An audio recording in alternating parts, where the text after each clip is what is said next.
नमस्कार दोस्तों, स्वागत है आपका हमारी इस नई वीडियो में। आज हम जानेंगे यूपी बीएड 2026 का फॉर्म कैसे भरें। फॉर्म भरने के लिए सबसे आसान तरीका यह है कि आप rozgarresult.com पर आइए। इसके बाद आप वेबसाइट के लेटेस्ट जॉब और एडमिशन सेक्शन में आपको यूपी बीएड 2026 का फॉर्म की लिंक मिल जाएगी। इसके बाद आपका न्यू टैब ओपन होगा जिसमें आपको इम्पोर्टेंट डेट और एप्लीकेशन फीस दी हुई है। आइए नीचे चलते हैं जहाँ पे अप्लाई ऑनलाइन के लिए लिंक दी हुई है। दोस्तों, अप्लाई ऑनलाइन करने से पहले आप नोटिफिकेशन पूरा जरूर पढ़ें। दोस्तों, आप देख सकते हैं यूपी बीएड एडमिशन की ऑफिशियल वेबसाइट खुल चुकी है। इसमें आप अपना क्लिक हियर न्यू रजिस्ट्रेशन पर क्लिक करेंगे। यदि आपने रजिस्ट्रेशन पहले से कंप्लीट करा है तो आप यूजर लॉगिन पर क्लिक करेंगे। चलिए हम click here to new user registration पर क्लिक करते हैं। दोस्तों, आप देख सकते हैं आपका रजिस्ट्रेशन पेज ओपन हो गया है। इसमें आप सबसे पहले अपना पूरा नाम डालेंगे, उसके बाद अपना फादर नेम पूरा डालेंगे, इसके बाद आप मदर नेम पूरा डालेंगे। दोस्तों, इसके बाद अपना आप date of birth, email ID और मोबाइल नंबर डालेंगे। मोबाइल नंबर डालने के बाद आप जनरेट ओटीपी पर क्लिक करेंगे। दोस्तों, इंटर ओटीपी में अपना ओटीपी डालने के बाद आप वैलिडेट ओटीपी पर क्लिक करेंगे। दोस्तों, मोबाइल वेरीफाई होने के बाद आप अपना कैप्चा कोड डालेंगे और रजिस्ट्रेशन हेयर पर क्लिक करेंगे। दोस्तों, हमारा रजिस्ट्रेशन कंप्लीट हो गया है। यहाँ पे हमारा registration number, candidate name, father name, mother name और डेट ऑफ बर्थ आ गया है।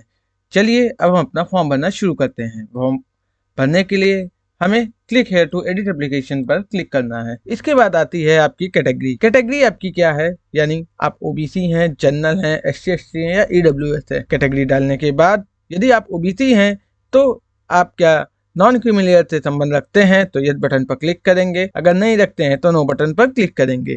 इसके बाद अपना कैटेगरी सर्टिफिकेट नंबर डालेंगे और आगे बढ़ेंगे। दोस्तों, आते हैं हम अपने नेक्स्ट कॉलम में। इसके बाद हम अपना ईमेल आईडी जो हमने पहले दी हुई है वो रहेगी, पर आपको अल्टरनेटिव ईमेल आईडी भी देना जरूरी है। इसी तरह जो आपने रजिस्ट्रेशन में मोबाइल नंबर दिया है वो यहाँ पे लिख के आ जाएगा और एक और अल्टरनेटिव मोबाइल नंबर देना जरूरी है। इसके बाद आप अपना एड्रेस डालेंगे। यदि आपका एड्रेस वर्तमान पता और स्थायी पता सेम है तो यस बटन पर क्लिक करेंगे। अगर आपका सेम नहीं है तो दोनों एड्रेस अपना अलग अलग डालेंगे। दोस्तों, अब अपना एड्रेस डालने के बाद अब आपका डॉक्यूमेंट अपलोड की बारी आती है। सबसे पहले आप अपना फोटो अपलोड करेंगे, इसके बाद अपना आप साइन अपलोड करेंगे, इसके बाद आप अपना लेफ्ट एंड राइट हैंड का इंडेक्स फिंगर का इम्प्रेशन को स्कैन करके यहाँ पे अपलोड करेंगे। दोस्तों, ध्यान दें, ओबीसी सर्टिफिकेट इन्होंने 1 अप्रैल 2023 के बाद का मांगा है। इसके बाद दोस्तों आपको इनकम सर्टिफिकेट अपलोड करना है जो कि 1 जुलाई 2025 के बाद का होना चाहिए। दोस्तों, लास्ट में आप अपना आईडी कार्ड एक जरूर अपलोड करेंगे। फोटो आईडी में आप अपना DL, वोटर आईडी, पासपोर्ट या आधार कार्ड अपलोड कर सकते हैं। दोस्तों, सारा डिटेल भरने के बाद आइए सेव एंड नेक्स्ट बटन पर क्लिक करते हैं। चलिए दोस्तों, आगे बढ़ते हैं। इसके बाद आपका स्ट्रीम ऑप्टेड फॉर बीएड पूछा गया, जिसमें आप अपना ग्रेजुएशन का डिटेल देंगे। ग्रेजुएशन मतलब आपने ग्रेजुएशन BA, BCom, साइंस या एग्रीकल्चर जिससे भी आपने किया है। हम BA से किए तो हम BA पर क्लिक करेंगे। इसके बाद आपका लैंग्वेज सेक्शन आता है। इसमें आप क्वेश्चन 1 के लिए आप कौन से लैंग्वेज में पेपर देना चाहते हैं। यदि आप इंग्लिश में देना चाहते हैं तो इंग्लिश पर क्लिक करेंगे, यदि आप हिंदी में देना चाहते हैं तो हिंदी पर क्लिक करेंगे। इसके बाद हम अपना हाई स्कूल का डिटेल देते हैं। आप हाई स्कूल का रिजल्ट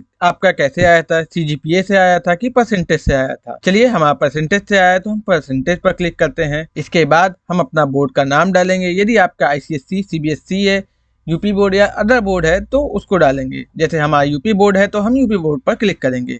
इसके बाद मैक्सिमम मार्क अपना डालेंगे और ऑप्टेन मार्क पर अपना मार्क्स डालेंगे। इसके बाद आप अपना ईयर ऑफ पासिंग डालेंगे। उसके बाद आप अपना हाई स्कूल की मार्कशीट यहाँ पे अपलोड करेंगे। इसी तरह आप इंटर का भी डिटेल डालेंगे। चलिए आगे बढ़ते हैं। इंटर आपका CGPA है या परसेंटेज, जो भी आप उस पर क्लिक करेंगे। बोर्ड का नाम डालेंगे, जो भी आपका बोर्ड होगा, ICSE, CBSE, यूपी बोर्ड या अदर बोर्ड। यहाँ पे मैक्सिमम मार्क डालेंगे, यहाँ पे ऑप्टेन मार्क डालेंगे और ईयर ऑफ पासिंग डालेंगे। इसके बाद आप अपना यहाँ पे इंटर की सर्टिफिकेट या मार्कशीट यहाँ पे अपलोड करेंगे। दोस्तों, इसी तरह आप अपना ग्रेजुएशन का डिटेल भरेंगे। चलिए हम अपना ग्रेजुएशन का डिटेल भरना शुरू करते हैं। यदि आप एपेडिंग है तो एपेडिंग पर बटन पर क्लिक करेंगे। यदि आपका BA, BCom या साइंस है तो अपना आप यहाँ पे कॉलेज नेम और लास्ट ईयर का रोल नंबर और आपका ईयर ऑफ पासिंग कब तक कंप्लीट होगा वो डालेंगे। चलिए दोस्तों, जो कैंडिडेट पास कर चुके हैं उसमें आपका ग्रेजुएशन का स्ट्रीम डालेंगे। यहाँ पे अपना कॉलेज नेम या यूनिवर्सिटी नेम, दोनों में से कोई एक डाल सकते हैं। इसके बाद आप अपना रोल नंबर डालेंगे, ईयर ऑफ पासिंग डालेंगे। यदि आपका सीजीपीए से रिजल्ट आया है तो सीजीपीए पर क्लिक करेंगे, यदि आपका परसेंटेज है तो परसेंटेज पर क्लिक करेंगे। चलिए, परसेंटेज डालने के बाद मतलब मैक्सिमम मार्क और ऑप्टेड मार्क डालने के बाद इसके बाद दोस्तों आप अपना ग्रेजुएशन की मार्कशीट यहाँ पे अपलोड करेंगे। डिटेल सारा डालने के बाद फॉर्म को एक बार अच्छे से मिलाएंगे। डिटेल सारी सही होने के बाद हम सेव एंड नेक्स्ट बटन पर क्लिक करेंगे। दोस्तों, नेक्स्ट आपका वेटेज का डिटेल आता है। यदि आपने नेशनल स्टेट लेवल पर स्पोर्ट कंपटीशन में हिस्सा लिया है तो यहाँ पे यस बटन पर क्लिक करेंगे, नहीं तो नो पे क्लिक करेंगे। इसी तरह यदि आपने एनसीसी किया हुआ है तो यस बटन पर क्लिक करेंगे और नो बटन पर क्लिक करेंगे। यदि आप फ्रीडम फाइटर का रिजर्वेशन लेना चाहते हैं तो यस बटन पर क्लिक करेंगे, अन्यथा नो बटन पर क्लिक करेंगे। वेटेज की और जानकारी के लिए आप नोटिफिकेशन एक बार जरूर पढ़ेंगे। चलिए, सेव एंड नेक्स्ट बटन पर क्लिक करते हैं। नेक्स्ट पे आता है आपका सेंटर। इसके बाद आप अपना सेंटर चुनेंगे। आपको 5 सेंटर देने ही देने पड़ेंगे, first choice, second choice, third choice, fourth choice and fifth choice. दोस्तों, सेंटर डालने के बाद यहाँ पर आप फॉर्म को दोबारा एक बार रीचेक करेंगे। फिर आप सारे डिटेल सही होने पर आई एग्री बटन पर क्लिक करेंगे और कैप्चा कोड डालेंगे। इसके बाद आप submit button, final submit button पर क्लिक करेंगे। दोस्तों, सबमिट करने से पहले आपको फॉर्म को एक बार अच्छे से जरूर मिला लेना है। इससे आप मिलाने के बाद ही आप सबमिट बटन पर क्लिक करिएगा। दोस्तों सबमिट करने के बाद चलिए आगे बढ़ते हैं। दोस्तों, आप देख सकते हैं फॉर्म फीस का payment credit card, debit card, net banking, UPI और क्यूआर के द्वारा आप अपना फॉर्म का पेमेंट कर सकते हैं। चलिए दोस्तों, मिलते हैं आपसे नेक्स्ट वीडियो में। तब तक के लिए धन्यवाद। जय हिंद।